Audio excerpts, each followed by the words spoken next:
Tout va dépendre de l'insistance de Trump. Je suis pas sûr qu'il y ait des parades absolument... C'est terrible ce que vous dites.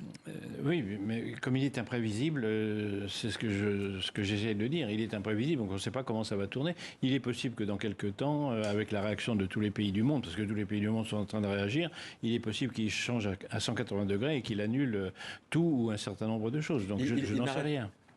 Juste la une de Sud-Ouest aujourd'hui, ainsi que le Cahier Éco, je veux le signaler, qui est un supplément nouveau qui sort tous les jeudis dans Sud-Ouest, vous le voyez à l'antenne, et qui a été lancé par Michael Bourguignon et donc Jean-Pierre Dorian, que vous avez vu il y a un instant depuis Bordeaux.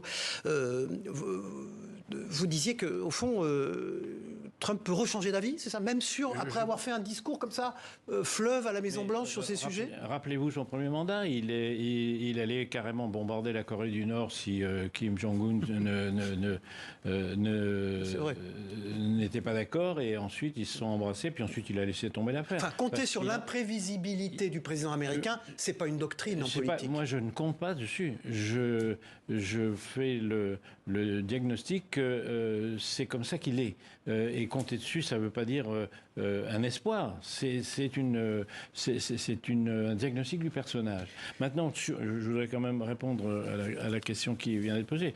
Sur la première parade, c'est ce que le gouvernement français est en train d'essayer de faire, c'est de travailler avec Bruxelles pour faire en sorte que ce secteur, et notamment les spiritueux, par exemple le bourbon américain, etc., ne soit pas dans la réponse de l'Europe.